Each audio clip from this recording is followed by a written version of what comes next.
So hello guys, কেমন আছো? আশা করি গাইস ভালো আছো। সকাল সকাল বাজারের দিক চলে আসলাম। আর বাজার করেছি কি কি দেখো, আলু, ফুলকপি আর টমেটো। ঘরে যেহেতু বাজার ছিল না, তো বাজারটা করে আনলাম সকাল সকাল গিয়ে। আর বাড়িতে এসে দেখি ভাই ভাত রান্না বসিয়ে দিয়েছে। তো আমি বাজারটা ওর হাতে দিয়েছি। আমি বলছি যে আজকে তুই রান্না করবি, পারবি তো? ও বলছে হ্যাঁ দেখি চেষ্টা করি, দে। তো আমি দিয়ে দিয়েছি আর ও নিয়ে একসঙ্গে বাছা গোটা করতে বসে গিয়েছে। তো ফুলকপিগুলো কীভাবে বাছতে হয় দেখো, কত সুন্দরভাবে বাছছে। আর অনেক সুন্দর সুন্দর করে ফুলগুলো কাটছে, হেবি সুন্দর করে। তো আশা করি গাইস হয়তো পারবে রান্না করতে। আর আমি তো পাশে আছি, সব দেখিয়ে দেবো, শিখিয়ে দেবো। আর যেহেতু শেখাতে লাগবে না, যতই হোক টুকটাক করেছিল আগে রান্না। আর দেখো আলুটা বাছছে কত সুন্দরভাবে। আমি তো জানি না যেরকম করে আলু বাছবে, আমি দেখেও দেইনি। যেহেতু মাছের তরকারি করব, তার জন্যে ও এরকম করে আলু ভেজেছে।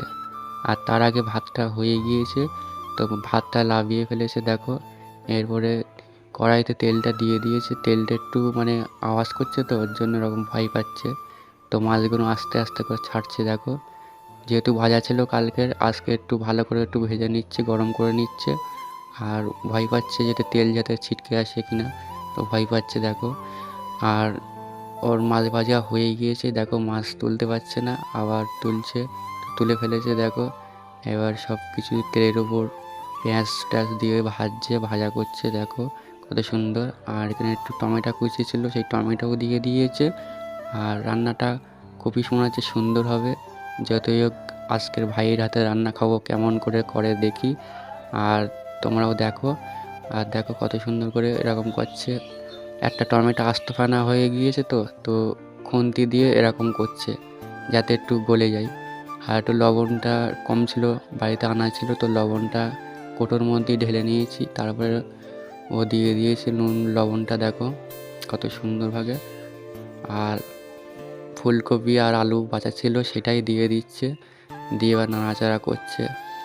আর দেখছি আমি পাশে বসে ও কেমন করে রান্না করে। যেটা ভুল হবে সেটাই বলে দেবো, আর ভুল করবে না। যেহেতু ও বলছে যে তাদের জল দিয়ে দেবো, একটু শালি সিদ্ধ হবে। আমি বলছি যে দিয়ে তাহলে একটু সিদ্ধ হবে। তা ও যে একটু জল দিয়ে রেখে দিয়েছিল। তা দেখো সিদ্ধটা প্রায় হয়ে গিয়েছে। আর হলুদ, নুন টুন সব কিছু যা মশলা যা লাগে তাই সব দিচ্ছে, লঙ্কার গুঁড়ো টুড়ো সবই দিচ্ছে। আর খুবই সুন্দর হচ্ছে দেখো, কত সুন্দর করে রান্নাটা করছে। আশা করি ভালো হবে, খেতেও ভালো হবে। এবার একটুখানি জল দিয়ে দিয়েছে, একটুখানি হয়ে গেলে লাভিয়ে ফেলে দেবো। আর রান্না করতে কীরকম কষ্ট হয়,